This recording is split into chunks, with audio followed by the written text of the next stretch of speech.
Hello guys, welcome back sa ating channel na Iya Road, Barangay Piñahan, Quezon City. At ito po yung ating pinaliparan ng ating drone na sunog po mga kababayan dito na umaabot po na 3,000 family ang mga naapektuhan po dito sa may sunog po dito sa may Iya Road.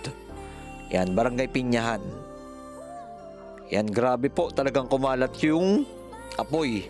Halos totally lahat po ng mga kabahayan po dito, itong mga squatter area po dito ay nasunog po lahat. No? Kita natin ang ating drone. Yung mga nakapaligid po kasi sila sa kanila dito, mga establishment na po. At ito na lang po yung pinaka-squatter area po dito sa area na to na ating ipinapakita. Ayan, salamat sa mga nag-like, nag-share at nag-follow kay Skywalk TV. At ito ang ating pinaka-latest update natin ito. Grabe mga kababayan, no? Halos karamihan walang naisalbang mga kagamitan dahil yung sunog, no, talagang kumalat mula dito sa unahan dire-diretso hanggang doon sa may pinakadulo. Halos umabot ng 5 alarm ang sunog po na ito. At makikita nyo po dito sa may bandang unahan, pakita rin natin dahil ito EDSA na po yan at nandito na po yung ginawang bridge. Malapit lang rin po yan dito. Ito, yung GMA station, nandiyan na po yan sa may EDSA, Kamuning Station. Ito po nga MRT 3 update natin din yan. Ito, pinilipan na natin drone. Ito po yung bagong bridge na ginagawa na po dito. Yung Kamuning Bridge. Yan. Dire-diretso yan. Yan na po na mismo yung EDSA. Yan. MRT 3 station, Kamuning Station. At banda dito, nandito rin po yung ginagawa ng Metro Manila Subway, mga kababayan. Ito po yung East Avenue Station. Yan po, oh. Ayan. Natatanaw na rin po natin yung East Avenue Station ng Metro Manila Subway na tuloy-tuloy na rin po itong ginagawa. Kita nyo yan, guys? Yan na po yung mismo yung station ng East Avenue. Tuloy-tuloy na rin po yan. Meron na po na tayong update dyan. Nakapag-update na rin po tayo mula Valenzuela hanggang dyan sa may BGC. Dire-diretso po yan. Pauntang nas Cubao na po yan. Dito natatanaw na rin po natin. Ito po yung muntikan na rin po yung bangko, no? Yung Central Bank ng Pilipinas. Yan, Bangko Sentral ng Pilipinas. Ito, kadabi na po mismo siya. Ayan, no? Yan po yung Central Bank ng Pilipinas o Bangko Sentral ng Pilipinas at katabi niya rin po yung East Avenue Hospital. Nandiyan na. Muntikan na, no? Malapit-lapit na po sa may Bangko Sentral ng Pilipinas yung sunog po dito. Ayan. Ito po yung kalagayan nila dito. Pinaliparan natin ng malapitan ng ating drone para mapakita natin sa inyo yan yung mga tao, no? Kasi totally talaga, ubos talaga. Kumakaway-kaway pa po sila. Shoutout sa inyong lahat dyan at nakikiramay tayo sa ating mga kababayan. Alam naman po natin na eto talaga, pag nasunugan ka talaga, totally ubos talaga lahat. Back to start yan na sana matulungan sila ng ating mga local government at national government dahil 300 family ang naapektuhan po dito sa sunog na to. Ang pinakamaganda talaga dito, gawin na lang dito ay na lang, no?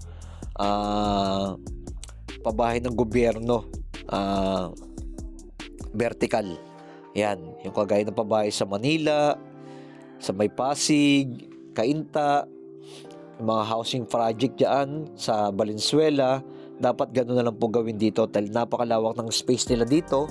Ay pwede talagang napakarami pa pong mga bahay ng mga itatayo. Tingnan nyo naman po at napakalawak ng space nila dito. Talagang sunog na sunog ang kabahayan, no? Ayan, no? Talaga, dikit-dikit po kasi talaga dito. Talagang iskinita talaga, hindi talaga may pasok ng bumbero.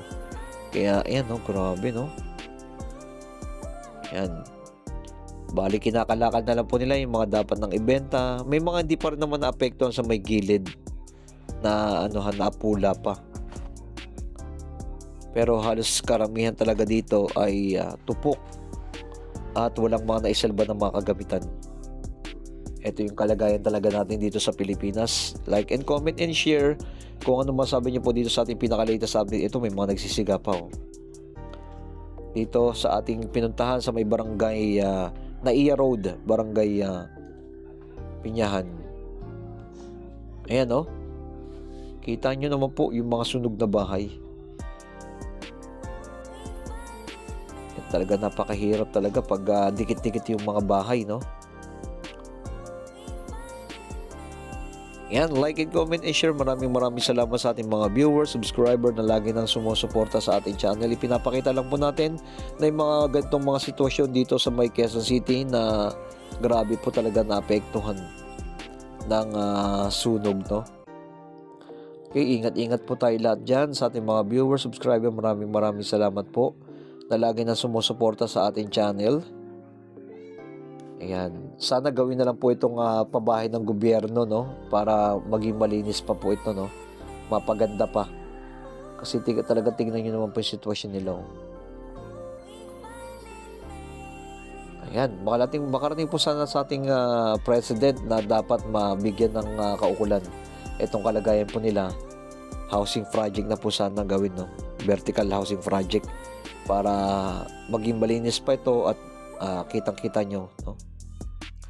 Sino kaya may-ari dito, no? Etong lupang kanilang tinitirikan dito. Yung nakapalibot kasi for mga private property na po yan, eh. No? Na yung mataas kanina ng building na kanina natin, diyan po yung NHA National na banda do sa unahan. Mayroon din po yung pabahay ng gobyerno sa Quezon City, no? Dito na rin po yung NSO, nandito rin po yan. Malapit lang rin po yan dito. Yan, grabe. Yan, like and comment, share. Maraming salamat sa inyo lahat dyan. Ito ang ating pinaka-latest update natin dito sa may sunog sa may Naiya Road, Quezon City. At ito ang kanilang mga sitwasyon. Bali, nakatira na lang po sila dyan sa may kalsada po sila nakatira. Nakuha na po natin, nakita po natin yung sitwasyon nila doon. Tent na lang po yung kanilang mga ginagawa dyan. Grabe, napakarami talaga, no? Ng tupok na tupok ang mga bahay. Yan ang ating mga latest update. Maraming salamat sa inyo lahat dyan. Like and comment and share. I-keep si palagi and God bless. Siyempre, mabuhay ang ating bansang Pilipinas. Itong muli ang inyong likod, Skywalk TV.